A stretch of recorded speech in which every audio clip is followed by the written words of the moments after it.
Hi, welcome back to Central Line. I'm your host, Katie Berlin, and I have a guest today that I'm feeling like I'm having deja vu because we already had an online event together, which was so fun. Melyssa Allen, welcome to Central Line. It's great to have you. Awesome. Thanks so much, Katie. I know it's definitely one of those things where we've only talked a couple times, but it's just like such an easy flow of conversation every single time. Absolutely. And I feel like that's probably not uncommon for you, Melyssa, because you have a great presence. And it makes me feel like everything's going to be okay when I talk to you. And I think that's a good gift for the business that you're in. So yes, absolutely. I will share that my two strengths on Strength Finders were positivity and winning others over, the woo factor. Oh, you have woo. I do. Yeah, I don't think it's that common to have woo, so that's good. I own it. I try to. Positivity and woo. I love it. On my Strengths Finder, I'm the one who gets things started and then flits off to something else. I have elements of that too. I think that's why I was drawn to entrepreneurship. Yeah. Anyway, Melyssa, thank you so much for joining us. Would you mind introducing yourself and just letting people know a little bit about what you do? Yeah, absolutely. So my name is Melyssa Allen. I'm a board certified lifestyle medicine professional, currently working towards my board certification in health and well-being coaching. I have my master's in clinical psychology and got my bachelor's in biology and psychology, which a lot of people were like, those are so different, but they're actually not. They're very interconnected. So it works well with where I've kind of found myself in the well-being space. I have a dog. His name is Buddy. He's a 13-year-old golden lab mix, and I'm a recent cat mom. We rescued a kitten. Yeah, Jackie. He's the best. He's so entertaining, and he's basically a dog in a cat's body. So him and Buddy get along pretty well. Love it. And Buddy shows up frequently in your social media because he's your mascot, right? Yes, he does. Yeah. For those who are watching online, I have him on my little, shoulder for my shirts and things like that. But yes, he is the mascot for my business, the Mind, Body, Thrive lifestyle, which is dedicated to providing veterinary well-being services, programs, and online resources. Very cool. And I found you on Instagram because, how Instagram's always suggesting people you might want to follow. And I was like, well, actually, yes, I do. Thank you very much, Instagram. And when I saw that you were doing meditations on Insight Timer specifically for veterinary professionals, I was like, I got to know this woman. And so I love that. Insight Timer, for anybody who isn't familiar with it, is an app that has there's a free version. You can pay too, so you can have folders and stuff, and there's some bonus content, but you can access the app for free, and there's hundreds of thousands of meditation tracks on there. It's so good. Yeah. And so you can actually find Melyssa's veterinary specific meditations on there, and we'll put a link to that in the show notes too, because as well as your website, because it's so long overdue that there should be meditation specifically for the vet space. So, and quick and easy ones. Yeah. Because I know y'all are crunched for time, so want them to be quick and effective. Yes. And they really do help. Oh my gosh. We did an episode last year with Patty Casebolt, who was talking about mindfulness and meditation and how, you can just take mindful moments now and then versus having to really throw yourself into, I'm going to sit here silently for 20 minutes at a time. That is really hard at the beginning. Yeah. I mean, it's hard not at the beginning. Sometimes it's hard. It's called a practice for a reason. Exactly. Because you got to practice. Yeah. But just something that makes you take a breath can be so life-changing or, changing in certain moments where you really need to stop and take a breath. Yeah, absolutely. Which we have many of in VetMed. Yeah, it's a great way to help downregulate your stress response for sure. Yeah, yeah. So I wanted to ask you too, what is lifestyle medicine? What does that mean?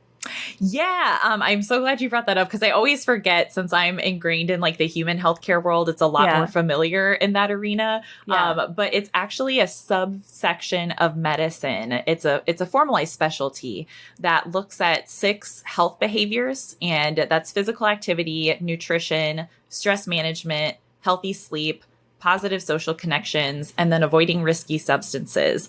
And it takes those to a therapeutic level. So there's actually providers that can prescribe these different lifestyle behaviors specifically for chronic diseases that are related to our health behaviors.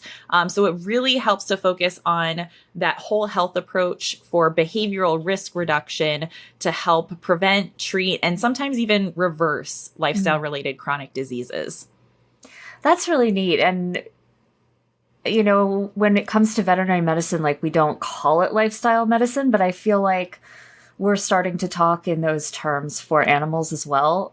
We just maybe don't think about it that way all the time. But like when we talk about fear-free and low stress handling, and not creating a lot of emotional distress for pets, how we can work on their environmental enrichment and make sure they get enough activity. And we've always been really focused on nutrition, at least in the past 50 years or so. And then, just ways that that we can enrich their lives so that they're happier. We sort of talk about that as a part of health. Yeah, and absolutely.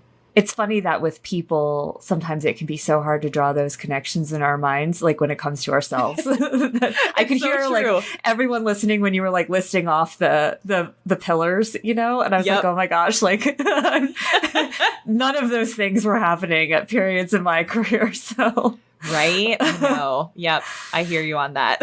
Yeah. Well, that's awesome. That's really great. And we ask everybody to tell us the answer to kind of a personal question. And, at AAHA, we have guidelines for like best practices for how to manage certain conditions, things like that. But I think overall, I like to think about that principle of guiding, not forcing, not telling, but gently guiding people along the path. And so when it comes to your work, what guides you?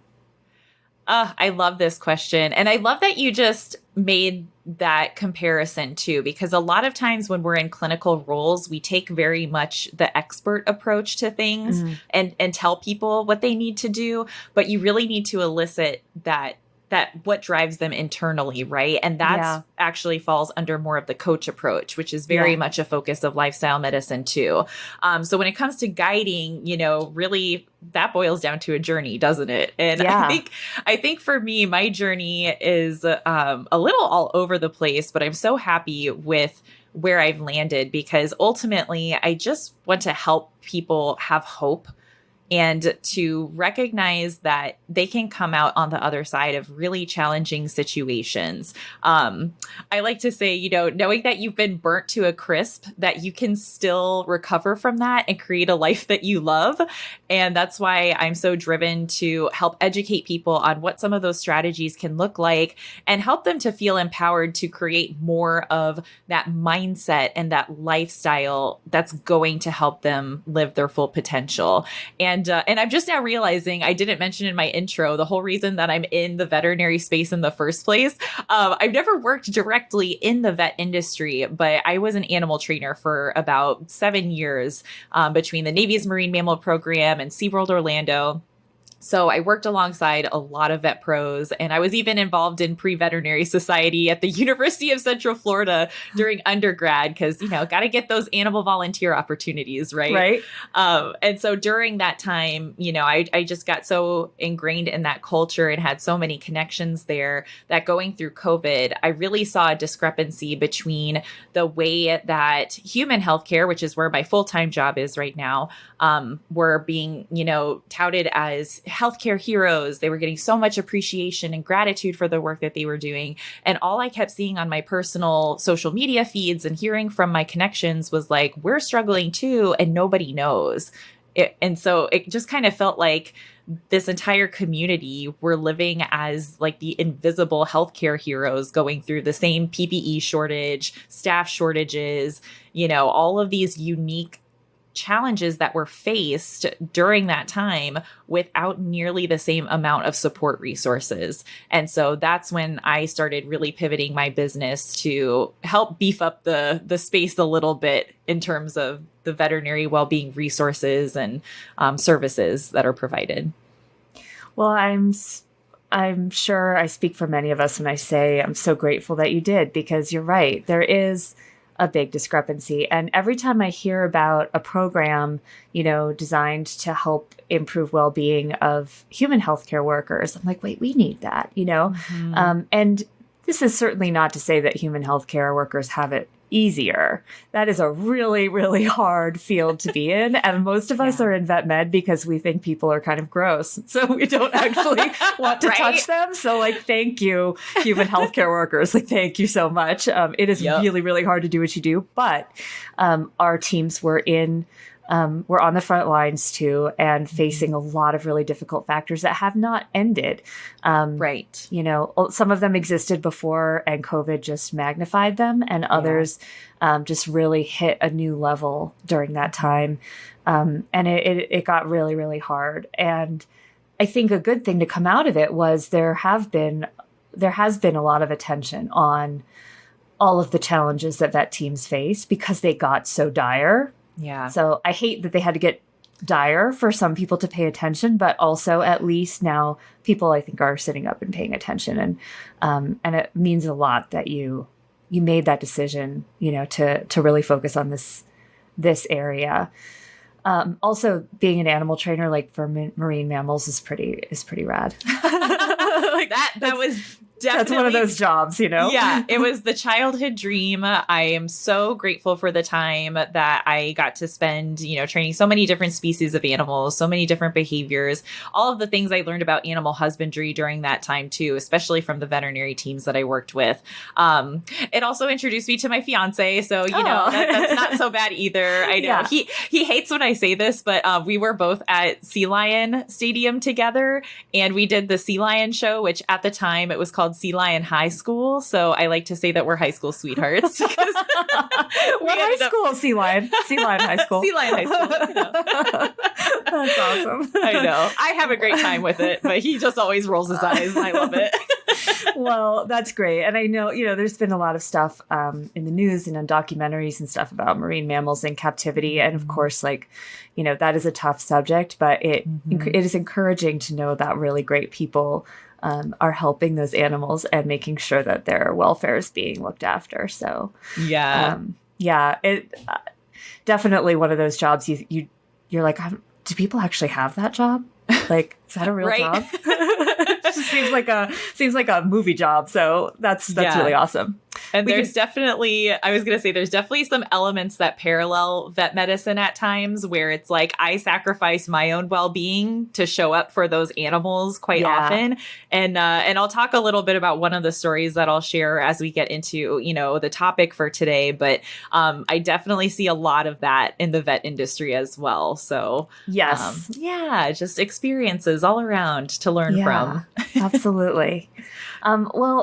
So when we were first chatting over email, you had sent me a website that you were like, hey, this is something I kind of want to, I'd love to talk about on the podcast or whatever. And it was something I hadn't heard specifically applied to veterinary medicine. And so I thought that was a really cool place to start. And I'm really glad that you sent me that. And it's a website. It's actually a government website from the VA, right? Yep. And it's about something called stress first aid. Can you talk about that? What is that? Yeah, so this is actually a framework that was created by doctors Patricia Watson, who I got to take my Train the Trainer from to learn how to facilitate stress first aid. And it was just such a wonderful experience. She's an incredible person, and I hope I do her subject justice today. So Dr. Watson, if you ever watch this episode, I hope I did you proud.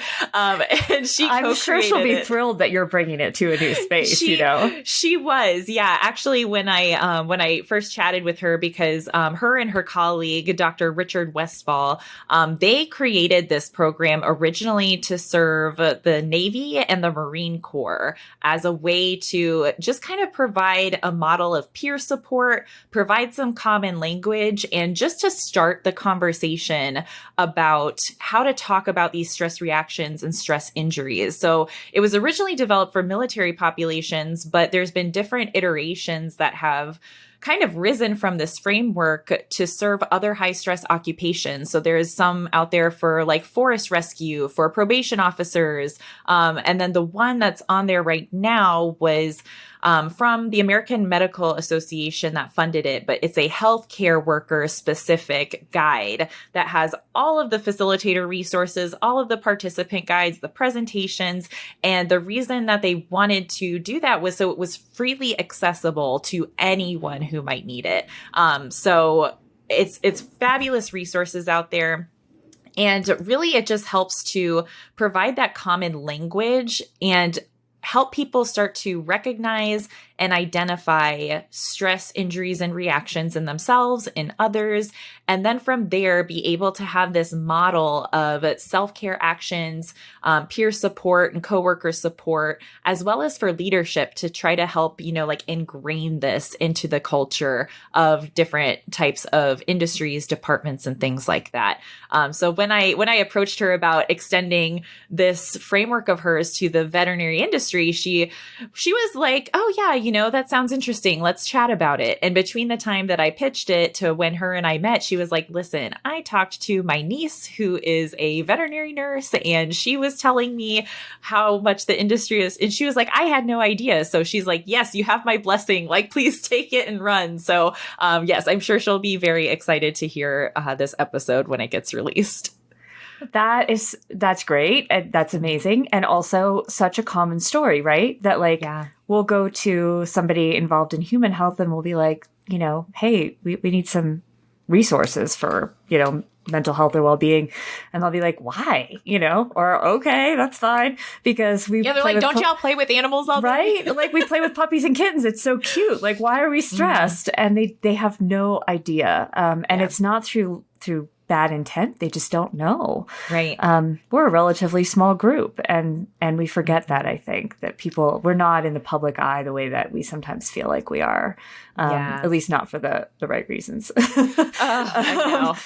Anyway, it's a whole other story, but this booklet for the Stress First Aid for Healthcare Workers is a free PDF. You can just download it, and I will put the link in the show notes because it was really interesting. And I have to say, I just have to insert this here, like when you're talking about stress reactions and stress injury, this instantly, triggered something in my mind because I'm a runner, and anybody who's done a lot of like repetitive endurance sports, especially high impact ones, knows about stress fractures.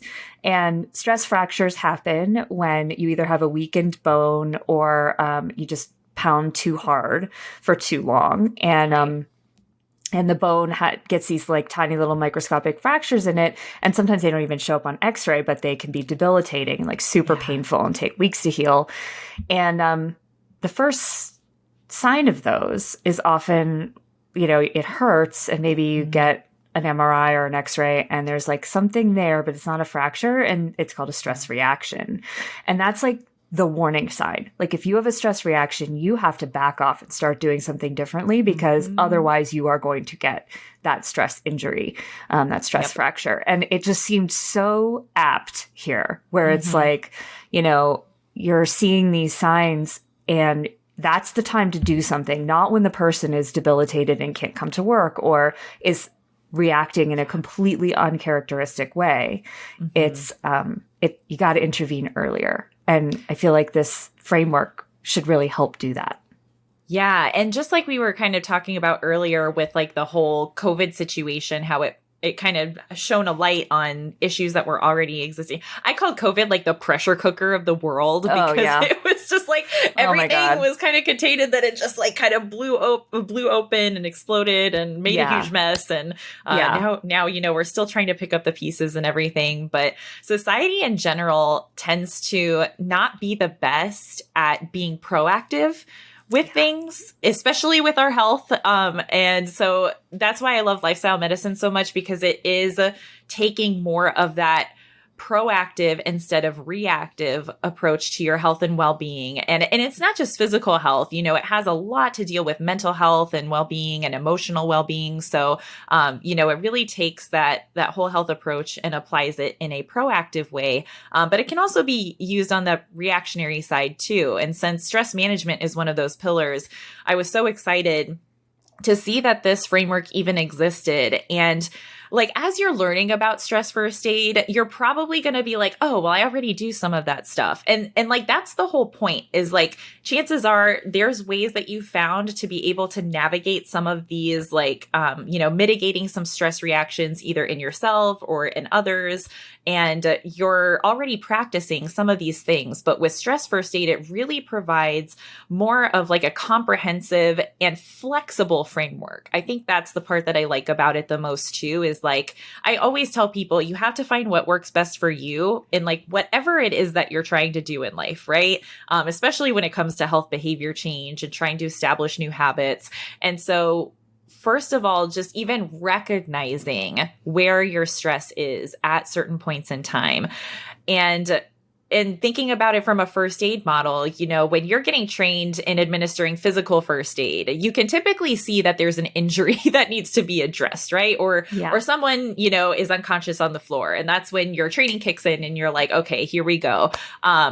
So what's usually the first thing that you have to do? You have to like check and make sure that the scene is safe, but then you also have to recognize what's going on. Like, what is the situation that you're dealing with? And that's where we don't have visuals for this, but if you go on the Stress First Aid website, you will see them. There is a stress continuum that shows from like the green to the yellow to the orange to the red zone. Not like football red zone, although I love football season, and red zone is really where you don't want to get stuck. But it's just this nice spectrum to think about, like checking in on yourself. Sometimes it's hard to verbalize what it is that you're feeling at a certain time. And so the stress continuum kind of breaks down. Green is where like you are functioning optimally, like you are well, you're performing, at your optimal performance. Yellow is where like maybe there's something a little off, something kind of stuck with you, or somebody just kind of irritated you for the day, but it's not taking a significant impact on your well-being or your performance. The orange and red zone is where that starts to show up. And at any point in time, you can fluctuate between like the green to the red zone and back again within the span of a day or even a few hours. So it's really just a tool. I'm thinking of examples right now. I bet. Yeah. And it's really just a tool to be able to help you better identify and recognize like, where am I at right now? Because that's what's going to inform what kind of action you take afterwards. And it can also help you recognize that in other people too. Yeah, I was going to ask you that. So, normally when you think about first aid, I feel like you think about it in terms of other people, like, somebody's bleeding, here's what you can do to help them. I feel like obviously you can do first aid on yourself if it's not an injury that prevents you from doing so. But, right. I feel like when you're like, I know first aid, it's because somebody else is hurt. And is stress first aid predominantly something that's designed to do for yourself and to help you help yourself, or is it designed for you to help others, or equally either one? Yeah, it's meant to cover all those aspects and even more, right? It was originally created for like the individual and the team, but then there's also a component that's person-centered stress first aid, which is like interactions with other people. And that's where even this framework can come in handy when dealing with clients that are experiencing that stress arousal and injury. And yeah, you're so right. Like even with regular first aid, there's usually a physical injury that you can see with your eyeballs. You can't really see that with a stress injury, right? It's invisible. And you either have to ask people the right questions to kind of see if they're experiencing a stress reaction or stress injury, or checking in on that with yourself. And it's basically like a triage for recognizing and treating those stress injuries. And that's a term that I just kind of want to break down really quickly too, because I love the analogy that you gave with like the stress reaction versus the stress injury when it came to, that physical injury of running too hard, too fast, and having to give yourself that space to recover. With stress injuries, there's usually like 4 different categories that come up. And as I'm going through these, you'll probably be like, yep, check, been there. Like maybe I'm there right now. But the first one is trauma. We don't have to be overachievers at everything, everyone. Like, right. Yes. It's not a competition. It's not a competition. But the first one is trauma, because in your roles, you're going to experience some level of trauma in some way, shape, or form. So when it comes to traumatic injuries, it is going to be subjective to each and every person, right? Just like stress is also subjective. It's our perception of a certain experience. 2 people could be involved in a car accident and one could walk away just a little shaken up, but the other person could walk away with trauma and potentially develop something like post-traumatic stress disorder. So recognizing that it is going to be a unique and individual experience for everyone, but then there's also opportunities instances in which it's more of a collective experience, right? So there's trauma. The second one is loss. So that's going to be a grief injury. Again, something that we all experienced during COVID, especially whether it was loss of life, loss of opportunities to maybe travel or have celebrations, loss of jobs. There's so many different instances where loss can show up. The third one is inner conflict. And this is where moral injury kind of comes in. And that's going to be where maybe you're seeing things that go against your moral compass, but maybe there's no other opportunity for you to act in alignment with your values. Like it is what it is at that point.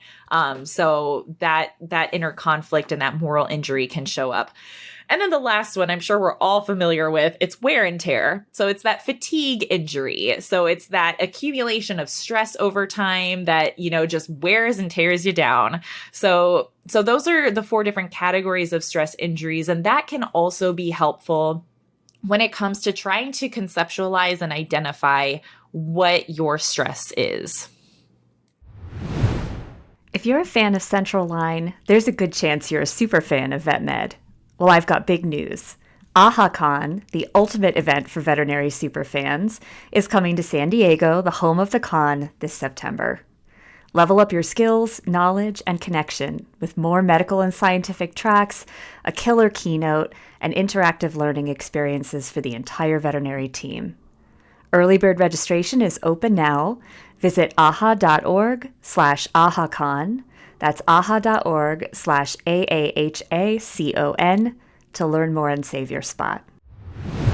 Wow, yeah. So I was going to... Were you taking notes? Yeah, well, I was writing down those 4 because I saw them when I read the booklet and then, but I hadn't written them down. And I mean, if there's ever a list that every single person listening to this could relate to, right? Like, and a couple of things were coming to mind when I was listening to you just now.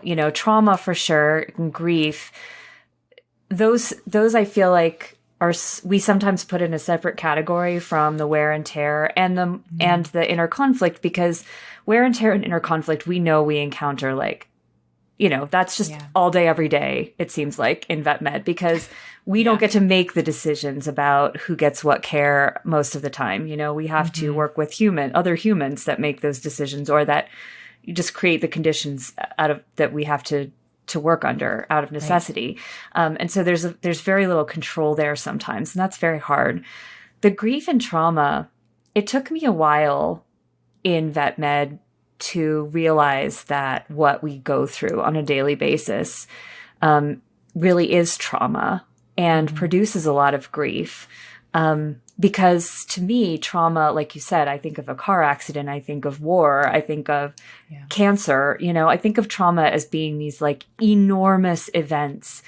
And like, I don't have a right to think about things that I go through as trauma if they're not those events. And the same thing goes for grief. As I heard a lot of conversations about this during the height of the pandemic, where people were talking about grief and like people would feel bad for like not being able to go to a Taylor Swift concert, you know, because of the pandemic when other people were dying. And it's like, I think I heard an expert on grief say that grief is grief, and like the physical and emotional sensations are the same, whether, you know, it's due to this cause or this cause. And so I have a friend that likes to say it's not the grief Olympics. It's not the pain Olympics, because you're allowed to feel grief and you're allowed to know that you've been through trauma, even if it's not on around the same causes as someone else. Is that something that this framework sort of helps us discuss and talk about? Or is that something that you sort of come into the framework having done a little bit of work to realize that? Because there are a lot of people listening who are like, I don't go through trauma, but we do. Yeah. And I think that's one of the first big barriers too, is like, we don't want to admit it to ourselves because it might be stigmatized as like a weakness if you think that you've experienced trauma. And even with grief, you know, we run into this issue where we have this phenomenon called comparative suffering. And it's where we think we minimize our own experiences because we think someone out there probably has it worse than us, or we know someone who's been through something more traumatic, or, you know, it's one of those things that only hurts us more. And so for stress first aid, it helps you to, you know, just kind of recognize what's going on for you with that emotional spectrum, with your stress levels. And then from there, be able to take self-care actions to support yourself through whatever it is that you're experiencing, and even provide some coworker support if you notice changes in behavior in your coworkers, or if someone comes to you for help. That's kind of where the 7 C's model of stress first aid comes in. And this is really like the meat of the program. Like the meat and potatoes of stress first aid is the 7 C's model. And that's going to walk you through the different action steps that you take where there's a stressor that's been experienced. And whether you found it traumatic or not, like if you just notice that you're off or something is different about you, you're just feeling kind of funky, you can use this model to provide support for yourself. But you also have to be willing to support yourself through that too. And I know that there's some people out there who really want to take the suck it up buttercup mentality, but it's only going to do you more damage over time because our body responds differently to stress when we interpret that stress differently. And there's a really great TED Talk about it. Dr. Kelly McGonigal talks about how we can make stress our friend. And she shows research on how if we think about stress as something that is helping us and assisting us to show up and encounter a challenge and take it on head first, then our body like channels those resources in a different way than if we were thinking, oh no, I'm stressed. And then you start getting anxious about being stressed and you go on this what if, worry spiral. And so all of that to say, checking in on yourself and on others is that first C, is check. And it's such an important step because it shows up throughout the entire 7 C's model. So as you're working through each of the 7 C's, check and the second step, coordinate, are constantly present throughout that entire cycle. And as much as we would love for it to, go in a nice little circle, that's usually not how it happens. Usually there's some bouncing around, right? Life is not linear.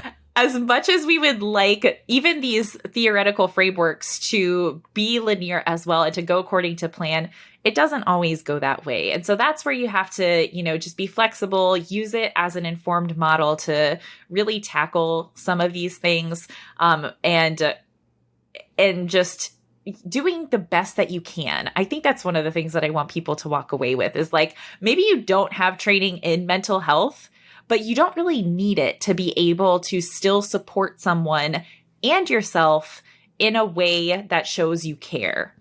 So for check, constantly present throughout the cycle. Coordinate, also constantly present. And that is just going to refer to coordinating some sort of action. Like, do you need to coordinate follow-up resources for this person? Do you need to coordinate that next level of care?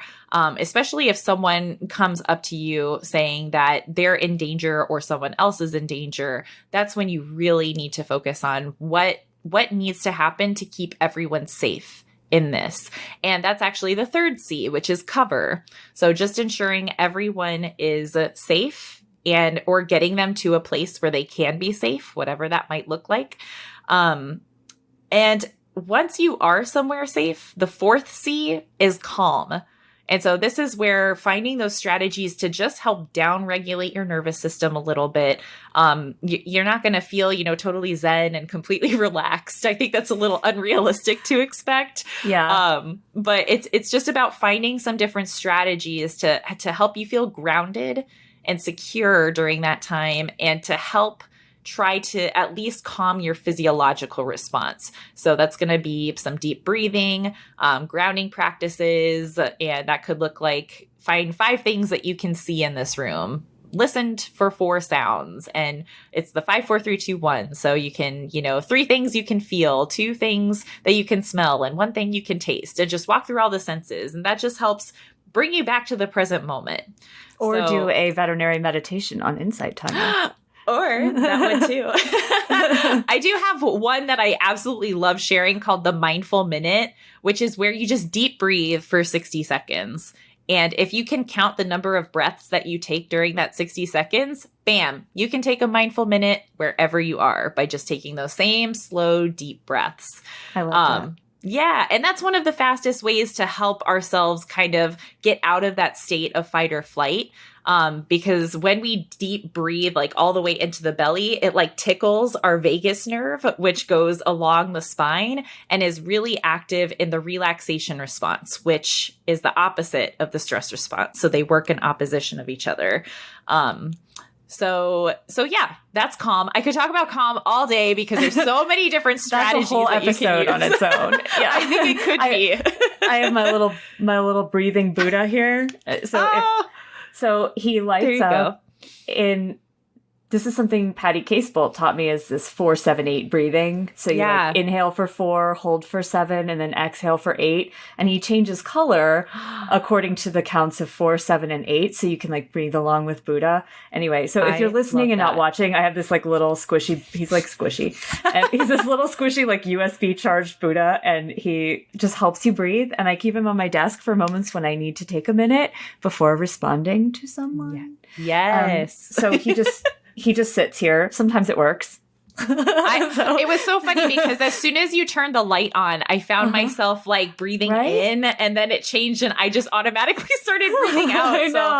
I know. It's $20 on Amazon, That's so funny. Oh my gosh. Anyway. Might need to go shopping. But yeah, I mean, the breath is very powerful, and something that has kind of started catching popularity that I haven't looked a lot into, but I'm curious about it, is breath work.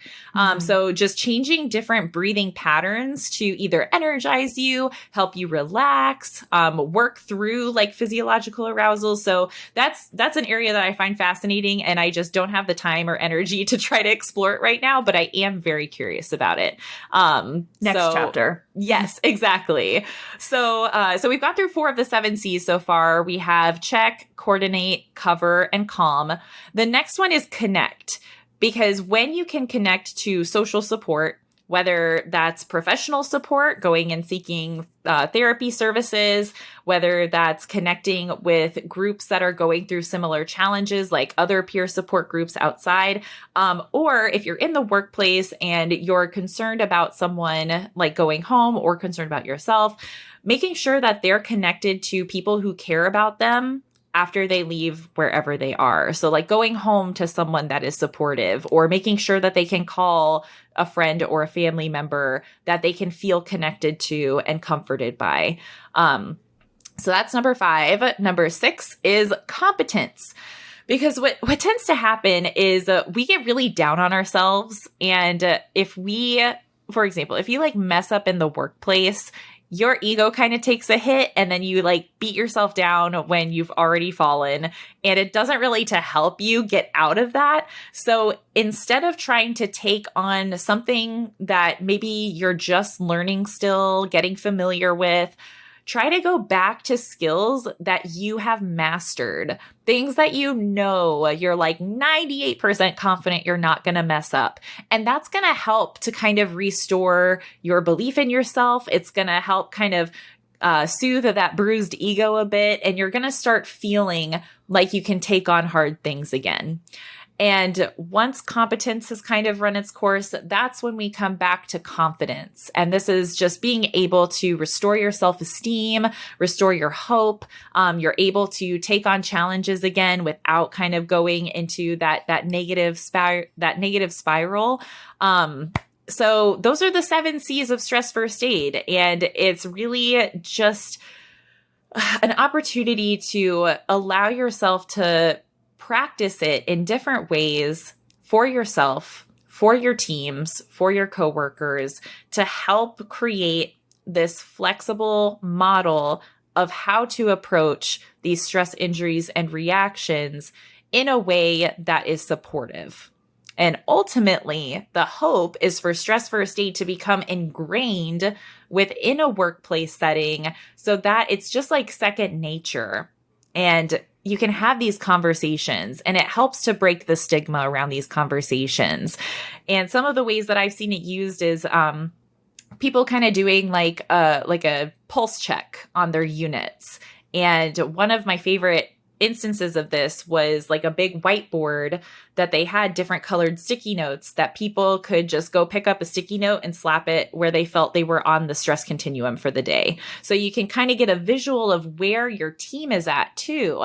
And if there's a lot of orange that you're seeing, a lot of red that you're seeing, maybe you're able to kind of like call a quick group together to be like, what do we need? Like what, either a practice manager saying like, what can I do to support you all? Or like, maybe let's just all take a breath together. Let's order some pizza. Just kidding. I know that was the pizza, right? But that one was always the joke. Pizza can't be the only thing, but it doesn't hurt. I'm just saying, like, pizza can't be the end, but no one's mad about having pizza as long as it's not like the only thing you do. It's just saying that. Like, pizza gets a bad rap, but yeah, that is true. I love that idea of having that scale, because like, I don't know if you've ever seen in vet clinics, and like the AAHA pain management guidelines that came out last year in 2022 talked a lot about using these clinical metrology instruments to, basically scales to help people, more consistently grade pain in our patients. And so like the Colorado pain scale is one of the most frequently used, and it'll have like, pictures of what the animal might look like, and it'll often be color coded from green to red. And like, we'll do the same thing for fear free. We'll have, fear, anxiety, and stress, the FAS scale, to show how stressed the animals are getting based on their behavior and reactions. And like, we would never look at an animal in a fear-free hospital anywhere, a hospital that practiced with fear-free type principles, which is trying to produce, positive interactions, low stress, not forcing. I call it a no torture policy, Yeah. Like, we would never look at an animal who is in the red, who had an FAS of 5. We would never look at that animal and just be like, suck it up, buttercup. That's just not something that we do anymore. And practices that are still doing that are getting fewer and farther between. I remember like having technicians like throw themselves on top of patients so we could like trim their nails. And it was horrible to watch, like it just felt really bad. Like it just never felt good, and it would get it done, but it would make it that much harder the next time for everybody involved. And it was just not. And we figured out that does harm not just to the animal, but to the people who are involved in that whole interaction. It never feels good. Yeah. And yet we have absolutely no problem looking at ourselves when we're in the red and being like, just do it, or like, suck it up, buttercup, to the coworker who's having a bad day because something's going on in their personal life, or, it's been too many bad days in a row, and we'll send them into a difficult surgery because it's on the schedule and they're supposed to do it. And it's like, maybe that day that person could trim some nails or like draw blood for routine labs, and somebody else could go into that surgery, or, whatever substitutions we could make so that that person has the space they need. Because we do that to ourselves all the time. Right.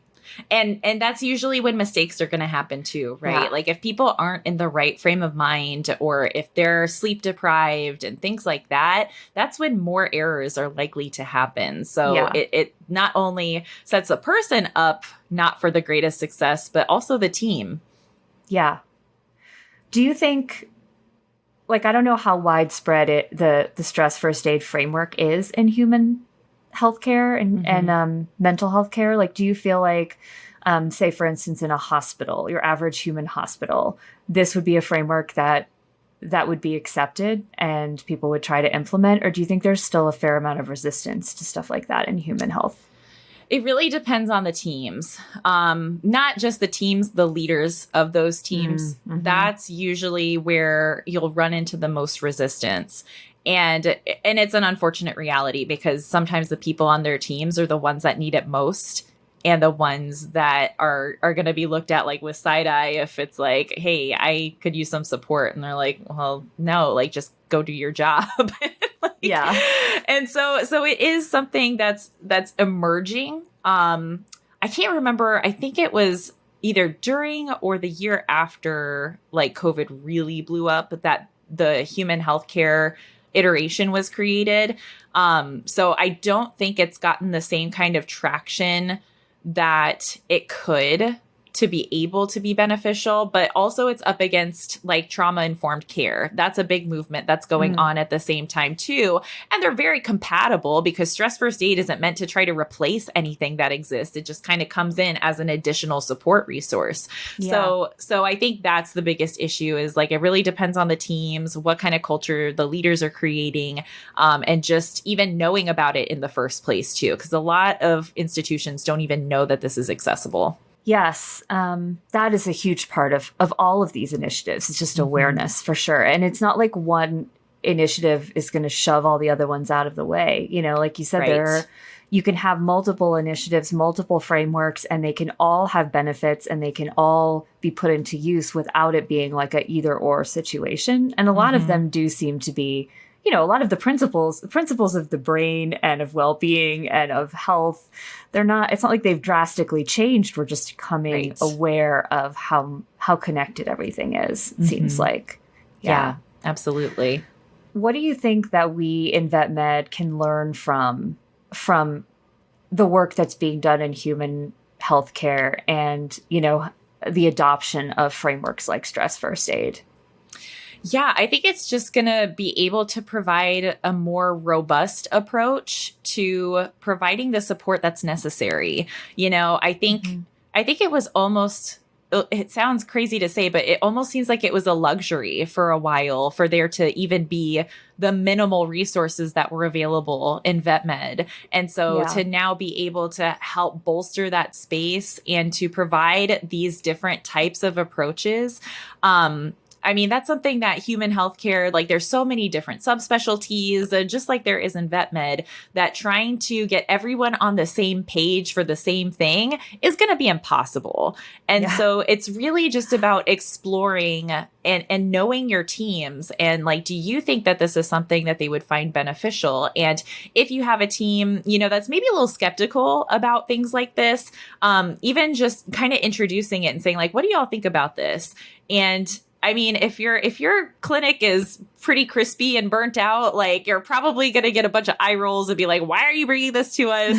But that could be the clinic that needs it the most. So really even just being able to plant those seeds and letting people know this is available, keeping it visible, like even just having it somewhere that is seen will be the time that people can seek it out when they need it most. So I hope that's helpful in kind of wrapping that piece of it up. Yeah, for sure. And I think that, like, even though it's not veterinary specific, a lot of the stuff in this in this booklet for healthcare workers could be applied to veterinary professionals too. But it would be great if we had something that was, that was designed specifically for veterinary practices. And I'm just thinking about, other people that I've talked to recently, like Josh Weissman, who was on the podcast recently and has, when we're recording this, it's not out, but his book is coming out May 22nd. And it's about creating positive leadership in positive workplaces. And so much of that is designed to help stuff like this be put into practice and then also not be needed as much, that we have to have an environment that's safe enough that we can put that Post-it on the red, if that's for real, and let everybody know, be vulnerable enough to say, like, I'm in the red today, That's and so true. I need some help. So is that a plan that you have to try to develop this for the veterinary community specifically? Funny you should mention that. Because yes, I mean, while the resources are out there right now and it is jam-packed with valuable information, you can pull the facilitator guide, the presentations all have speaker notes. And so you could bring this to your teams, but knowing the shortage on time that people have, that's one of the reasons why I wanted to be able to help be a resource for if you want to do like a 30-minute briefing with your team about stress first aid, if you want to do an in-depth 4-hour workshop. I like to call them work retreats because I always try to make it like fun and enjoyable and entertaining. So you could really dive in depth into each one of those components of stress first aid. But yes, Dr. Watson and I are actually trying to seek funding to be able to develop a veterinary specific stress first aid basically kit like that, the one that exists on the website from the VA, to be able to host focus groups with veterinary professionals, to be able to have relevant examples that really speak to the population that it's being delivered to. And while there's a lot of parallels with human healthcare, there's also so many unique instances. Y'all's patients can't talk to you. So that's a whole other level of complication. And they come with humans that usually have absolutely no problem talking to us. That too. Yeah. So we would love to be able to talk with any organizations that would be interested in sponsoring a project like that, to be able to make it an open access resource to the entire veterinary community. So that is something that's on the hopes and keeping our fingers crossed that there's interested parties out there to help us out.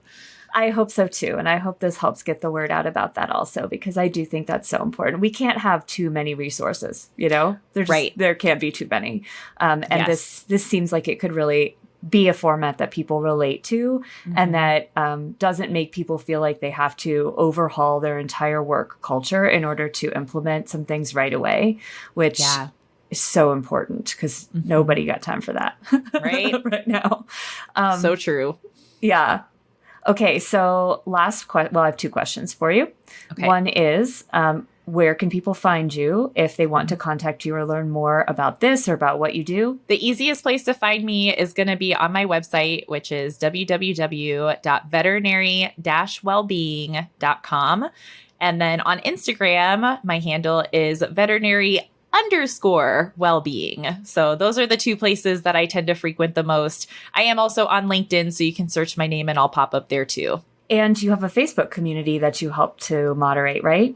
I do, yes. The lovely Rebecca Rose basically let me inherit her veterinary team's Living Well group. And it's just a place that we come together to share resources together, to provide, different valuable experiences and content for the group, and just to provide a space of positivity.